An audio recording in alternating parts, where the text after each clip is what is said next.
এখন সুযোগ আছে, বুঝছো? গুচ্ছে অনেকগুলা সিট আছে, ভালো ভালো সাবজেক্টও আছে, তো হতাশ হয় না। এই কয়টা দিন অ্যাটলিস্ট লেগে থাকো। দেখো এখন কিন্তু অনেকেই পরীক্ষা দিয়ে হতাশ হয়ে যায়, পড়াশোনা ছেড়ে দেয়, অনেক কিছুই করবে অনেকেই।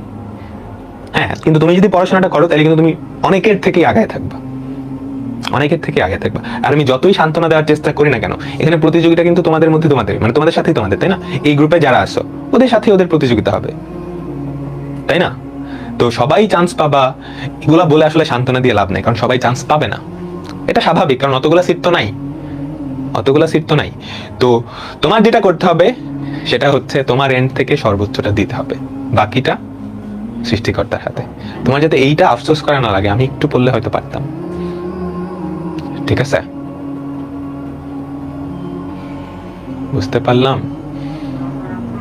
আর কোয়েশ্চেন সহজ কঠিন ওগুলা ম্যাটার করে না, ওগুলো একদমই ম্যাটার করে না, কারণ কঠিন হলে সবার জন্যই কঠিন হয়েছে, তাই না? তুমি যেগুলো পারো ওগুলো করে দিয়ে আসো, প্যানিক করো না, প্যানিক করো না। কোয়েশ্চেন অনেক কঠিন করছে, অসুবিধা নাই তো, কাট মার্কস কমে যাবে। তুমি যেগুলো পারো ঠান্ডা মাথায় ওগুলো দিয়ে আসো না, বুঝছো? কোয়েশ্চেন যেমনই হোক ঘাবড়ায়ও না, ঠান্ডা মাথায় পরীক্ষাটা দিয়ে আইসো। এখন তোমরা তো অলরেডি কয়েকটা পরীক্ষা দিছো, তাই না? এরকম হয় না যে যেগুলো পারো ওগুলো ভুল করে দিয়ে আসছো, হয়তো কারণ নার্ভাসনেস কাজ করে, তাই না? এটা স্বাভাবিক, নার্ভাসনেস কাজ করাটা খুবই স্বাভাবিক। আর স্পেশালি কোয়েশ্চেন যদি একটু অন্যরকম হয়ে যায় ওটা দেখেই ঘাবড়ায় যায়, ওইটা দেখে ঘাবড়ায়ও না, ওইটা দেখে ঘাবড়ায় না। তোমরা হল থেকে বের হয়ে দেখে আসতো তো, হল থেকে বের হওয়ার পর যে কোয়েশ্চেনটা তোমরা দেখতেছো ওই কোয়েশ্চেনে যেগুলো তোমরা অ্যাকচুয়ালি পারতা ওগুলা যদি দাগাইতে পারতা তাহলে কিন্তু চান্স নিশ্চিত হইতো। পারতা পারতা এরকম জিনিস ভুল করে আসছো, একটু নিজেকে জিজ্ঞেস করে দেখো,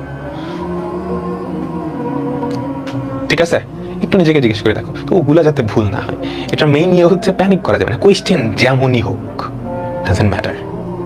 আমি যে প্রিপারেশন নিছি ওই প্রিপারেশন নিয়ে আমি আমার সর্বোচ্চটা দিয়ে আসবো, দ্যাটস ইট, ঠিক আছে?